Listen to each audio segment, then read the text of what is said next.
Halo teman-teman semua, perkenalkan kami dari kelompok pasal 77A RUU Cipta Kerja yang akan menganalisis pasal tersebut di dalam mata kuliah Teori Perancangan Hukum atau Legal Drafting Fakultas Hukum Universitas PGRI Semarang dengan anggota M. Rosari Karissa Clara Bengu, Heni Ayu Pratewi, Nurlena Bunga Andarwati, dan Reza Fitria Asri.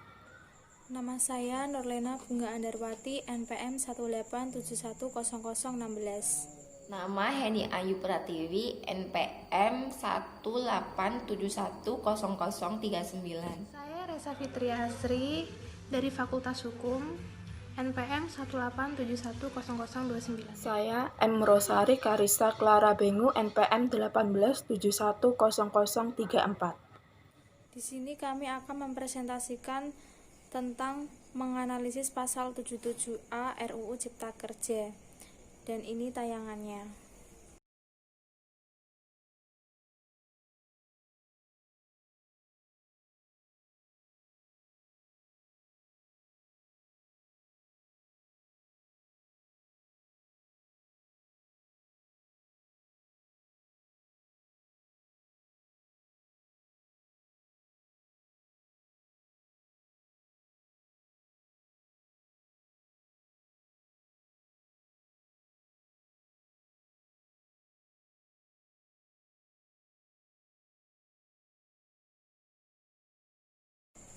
Yang pertama dibacakan oleh Heni Ayu Pratiwi, yang kedua dibacakan oleh saya sendiri, yang ketiga dibacakan oleh Maria Rosari, yang keempat dibacakan oleh Reza Fitria.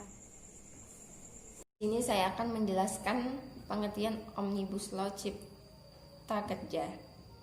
Omnibus Law diartikan sebagai metode yang digunakan untuk mengganti atau mencabut ketentuan dalam undang-undang atau mengatur ulang beberapa ketentuan dalam undang-undang ke dalam satu undang-undang tematik.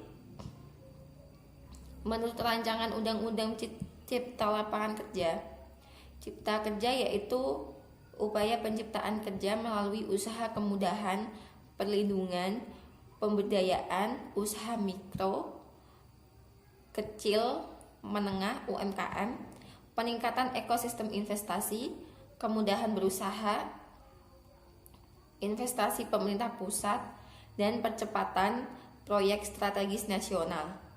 Dengan adanya perubahan global yang semakin mendunia, pemerintah Indonesia menganggap perlu adanya tanggapan yang cepat dan tepat.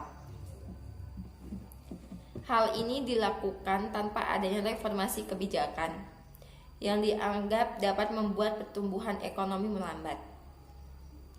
Omnibus Law Cipta Lapangan Kerja diawali dari Bapak Jokowi untuk membuka lapangan kerja yang lebih luas dan diharapkan dapat merubah struktur ekonomi yang mampu membuat perubahan terhadap semua sektor untuk mendorong pertumbuhan ekonomi yang lebih tinggi lagi. Hal ini dilakukan melalui penciptaan lapangan kerja, peningkatan investasi, dan peningkatan produktivitas. B. Tujuan Omnibus Law. Berdasarkan pasal 3 RUU Cipta Lapangan Kerja dikatakan bahwa tujuan dari dibuatnya RUU Cipta Lapangan Kerja adalah untuk menciptakan lapangan kerja yang seluas-luasnya bagi rakyat Indonesia secara merata. Hal ini dilakukan dalam rangka memenuhi penghidupan yang layak melalui poin-poin sebagai berikut: kemudahan, perlindungan dan pemberdayaan UMKM serta perkoperasian, peningkatan ekosistem investasi, kemudahan berusaha, peningkatan perlindungan dan kesejahteraan pekerja dan investasi pemerintah pusat dan percepatan proyek strategis nasional. C. Manfaat Omnibus Law. Dengan adanya Omnibus Law terkait cipta lapangan kerja terdapat beberapa manfaat yang diperoleh. 1. Penyederhanaan dan penyelarasan regulasi dan perizinan. Yang kedua, pencapaian investasi yang berkualitas. Yang ketiga, menciptakan lapangan kerja berkualitas dan kesejahteraan pekerja secara berkelanjutan. Pasal bermasalah tentang ketenagakerjaan di RUU Cipta Kerja, salah satunya yang paling disorot adalah pasal 77A. RUU Cipta Kerja menambahkan pasal 77A yang memungkinkan peningkatan waktu kerja lembur untuk sektor tertentu. Pengusaha dapat memberlakukan waktu kerja yang melebihi ketentuan sebagaimana dimaksud dalam pasal 77 ayat 2 untuk jenis pekerjaan atau sektor usaha tertentu. RUU Cipta Kerja juga akan menghapuskan batas waktu maksimal untuk pekerja kontrak serta aturan yang mewajibkan sistem pengangkatan otomatis dari pekerja kontrak sementara ke status pegawai tetap. Ketentuan baru ini akan memberikan kekuasaan pada pengusaha untuk mempertahankan status pekerja kontrak sementara untuk jangka waktu tak terbatas. Sementara itu, pada draft RUU Cipta Kerja, ketentuan pasal 77 diubah menjadi 3 poin aturan sebagai berikut. Yang pertama, pengusaha wajib melaksanakan ketentuan waktu kerja. Yang kedua, waktu kerja sebagaimana dimaksud pada ayat 1 paling lama 8 jam 1 hari dan 40 jam dalam 1 minggu.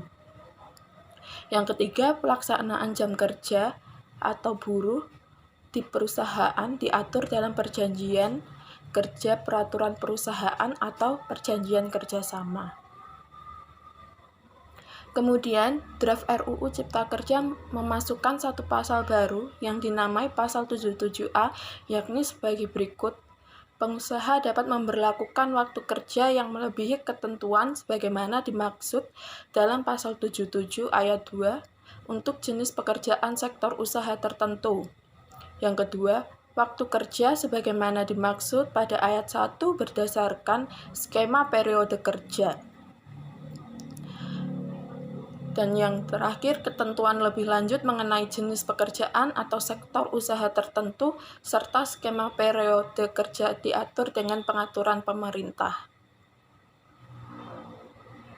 Dampak pasal 77A RUU Cipta Kerja disebutkan pada Pasal 77 ayat 2 bahwa waktu kerja ini dilaksanakan berdasarkan skema periode kerja dan demikian pekerja pada sektor tertentu bisa saja bekerja lebih dari 8 jam per hari.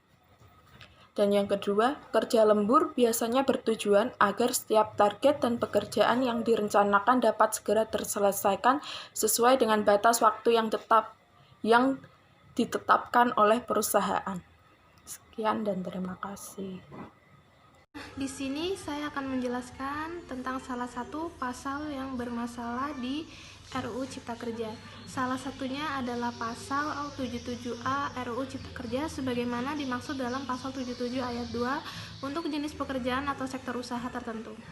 RUU Cipta Kerja juga akan menghapuskan batas waktu maksimal untuk pekerja kontrak serta aturan yang mewajibkan sistem pengangkatan otomatis dari status pekerja kontrak ke status pegawai tetap.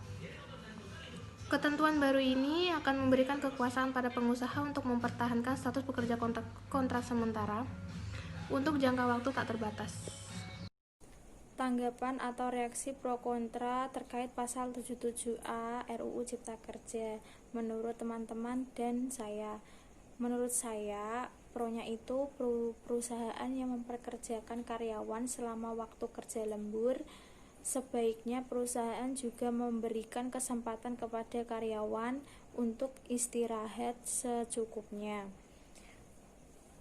dan memberikan jatah makan dan minuman sekurang-kurangnya 1-4.000 kalori apabila kerja lembur dilakukan selama 3 jam atau lebih.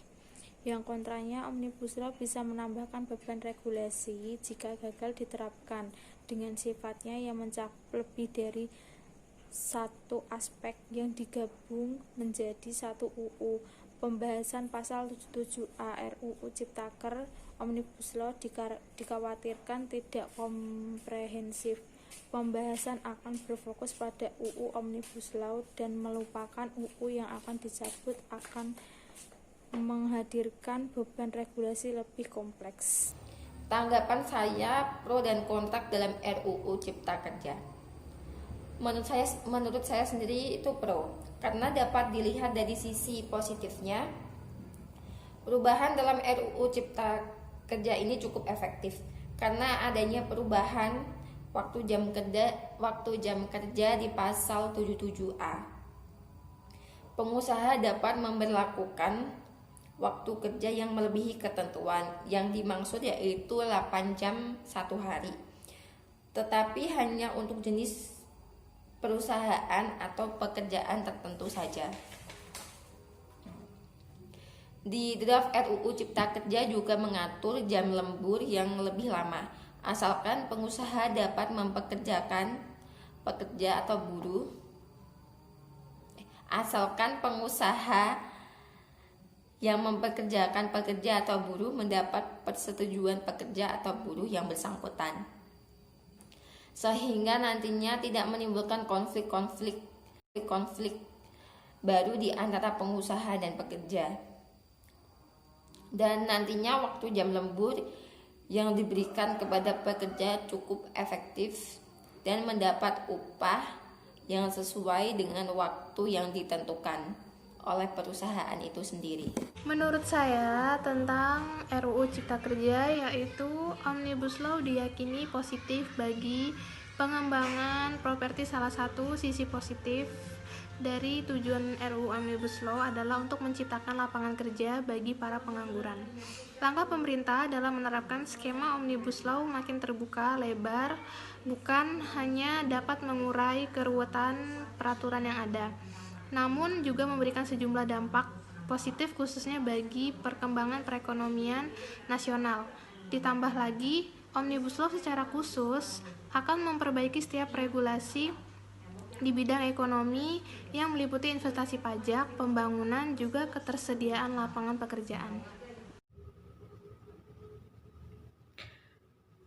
Saya setuju jika dengan RUU ini pasal-pasal atau undang-undang yang tadinya timpang tindih jadi satu undang-undang saja.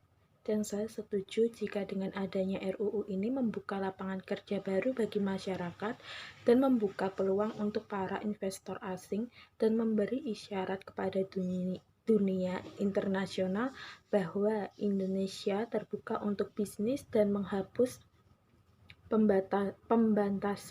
pembatasan investasi.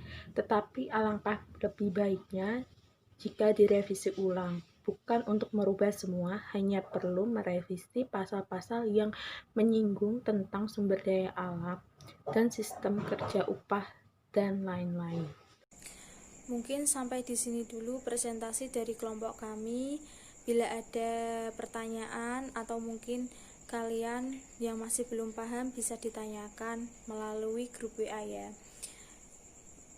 Saya ucapkan terima kasih. Saya tutup presentasi kelompok kami. Bila ada kesalahan ucapan atau sengaja ataupun tidak sengaja, mohon maaf sebesar-besarnya. Wassalamualaikum warahmatullahi wabarakatuh.